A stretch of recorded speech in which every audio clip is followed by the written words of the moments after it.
Good morning. It is way too many weeks into a quarantine. I've got my tea and tarot going on. I got my fabulous Superman mug today. I live in a family of amazing, wonderful, beautiful, nerdy people, and we have a little bit of a Superman obsession, and that's what I wanted to talk about. So it was really interesting that one of the reasons that we love Superman so much, it just felt familiar. You know, I was talking about in one of my videos about how all of these dimensions, all of these things that are channeled from different dimensions, you know, we think about Game of Thrones and Lord of the Rings and all the comic books and the Avengers, and we think about Harry Potter, and we think about, you know, all of these things have to have come to us from somewhere. Somebody reincarnated from that experience here and in this timeline and is giving us those channeled messages. Somebody has some really, it's their job to come here and tell these stories. It's just really, it's amazing that there's so many different parallel timelines running right alongside of us. There's different dimensions that are happening, way far in the future, one's way far in the back. And remember, the Pleiadians always talk about how to accept time is to accept limitations, and humans have put time as a construct on ourselves. And so technically to them, whenever they come through and we've channeled and asked them questions, it doesn't exist. Not in the way that they understand, not the way that we understand it, really. To them, it doesn't exist.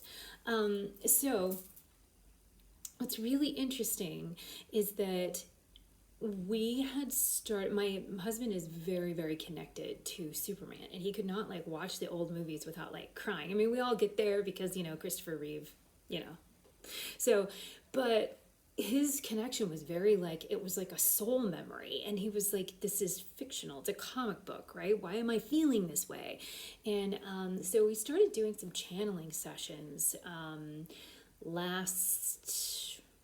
want to say it was last year sometime, and this being who calls himself John L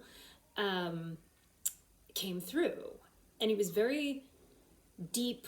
Whenever I channel male energies, and like I've said before, I'm out. The part of my brain that retains memory is gone. It's not functional in those moments of channeling. So I'm hearing little bits and pieces, and I'm seeing images of the story that they're telling, but I'm not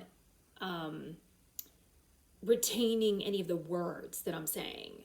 And so this being comes through and says that he is from a planet called the Peyel Core, PEY-EL-KUR,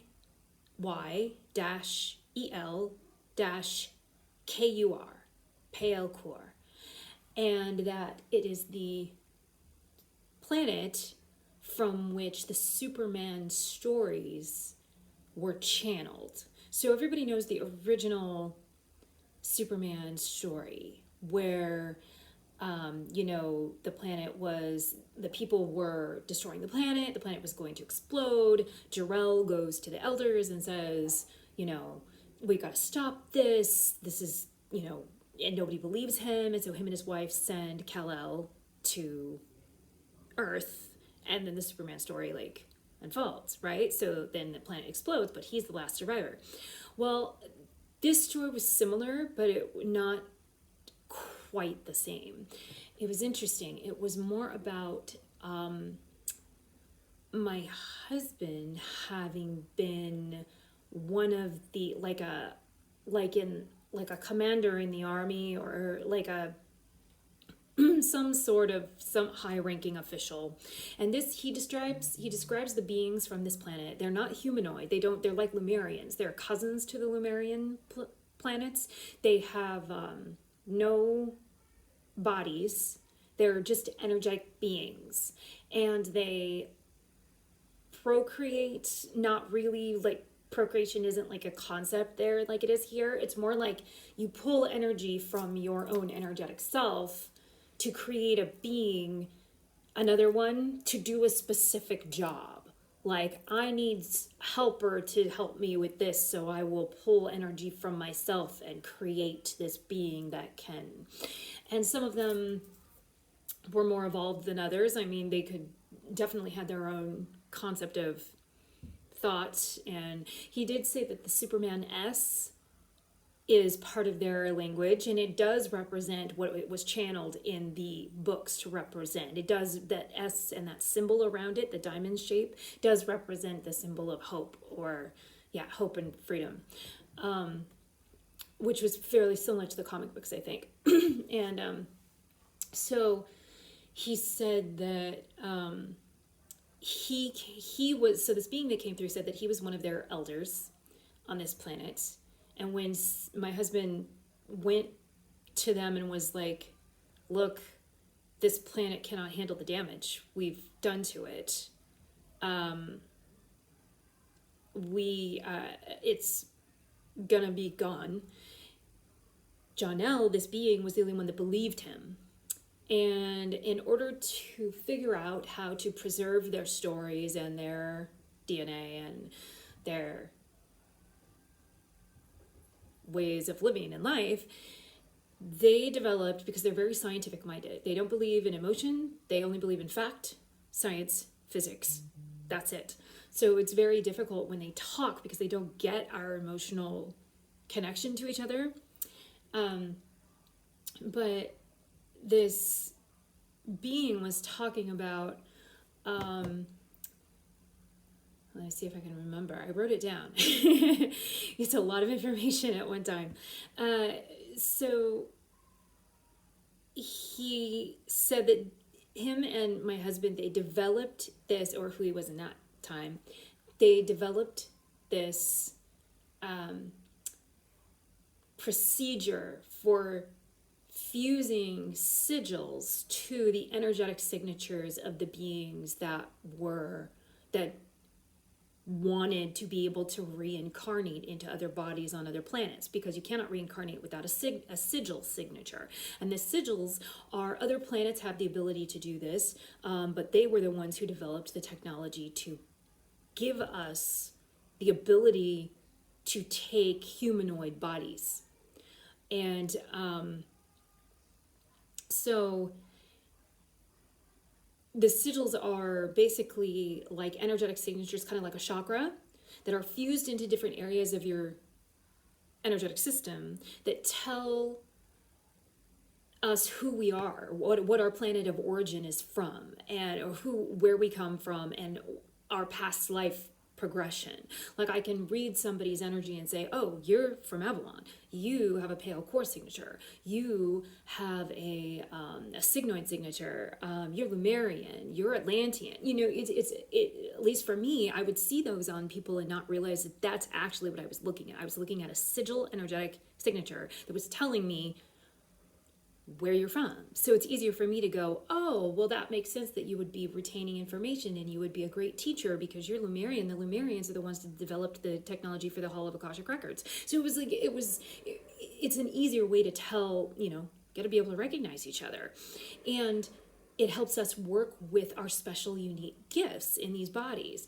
So only about 200 pale core energetic beings allowed themselves to get this procedure done before the planet exploded. Now, what the damage that was done here was that Jonelle went to, I guess there was some sort of meeting with the reptilians, and the reptilians stole this technology. They thought they were allying themselves with someone that could help, because the reptilians had lots of influence and more ships and the ability to take on a physical form, a body. And they got totally hustled. It was like they took that technology, gave it to other planets that could cause damage. It was not a good situation. Anyways, so then the planet explodes, and these beings he says that the energy signatures of the beings are tied to the pulse of the planet. If the planet's gone, the energy signature of the beings that live there dissipates. So most of them are just gone. Others, save about the 200 that got sigils and then reincarnated in different planets across the universe and reincarnated here. And my husband was one of them. So he has this pale core signature, and that's why this being came through to talk to him about how he was grateful that he was thanking him for coming and telling him, because now the energy of the pale core will become more prevalent. People will wake up and have this connection to these beings that they don't know why they resonate with the Superman story, but it's because there's some truth to its origin, and that their language is actually the basis for the physical letters, the shapes of the physical letters that we write as a representation of our language on this planet. And so it's all connected, it's all holistic. So there's a very small group of you out there in the world. But those who have that signature, it will start to activate, and you may start to feel a little pull towards not just the story, but the recognition of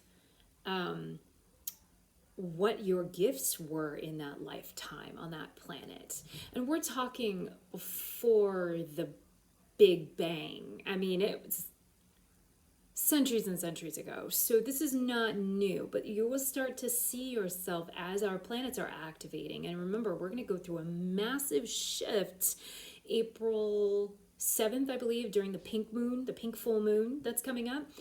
The Pleiadians have talked about how they are going to open the gates, and we are going to see this onslaught of helpers and elders and people here that can really lend us a hand, because we are needing it. We are needing protection from these different energetic beings that don't have our highest interest at heart. We are needing protection from reptilian energy. We are needing protection from illness, from 5G interference. I mean, you name it. We're going to start to see a very big surge of energy and energetic recognition between us and our helpers.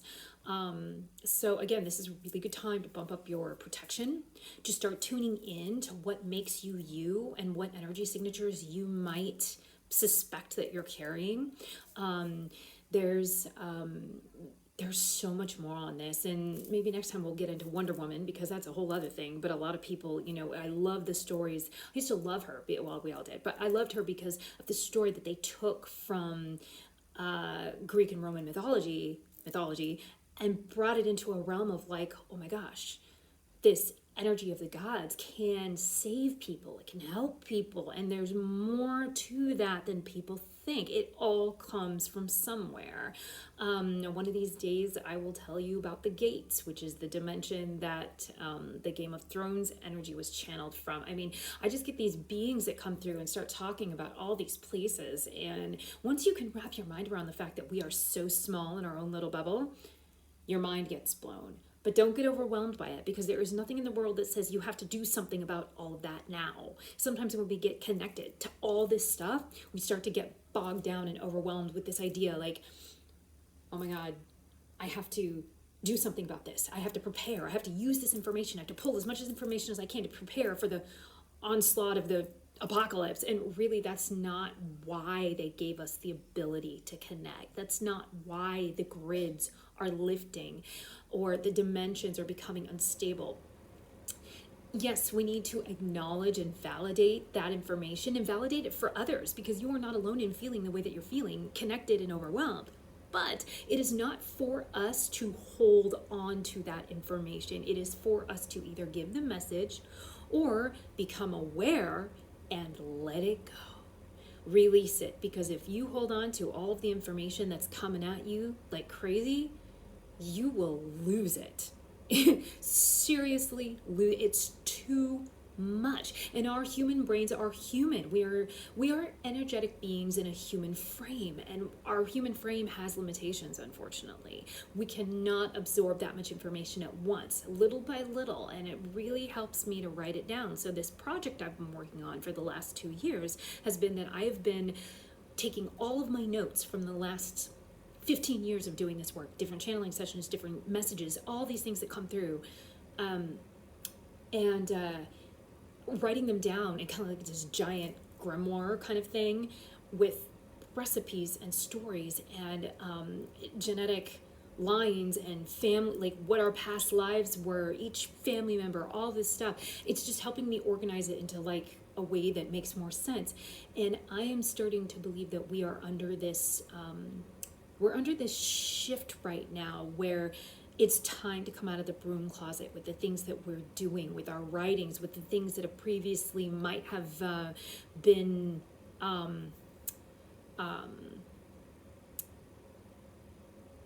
they might have been something that would have gotten us into trouble or put us in the spotlight in a negative way.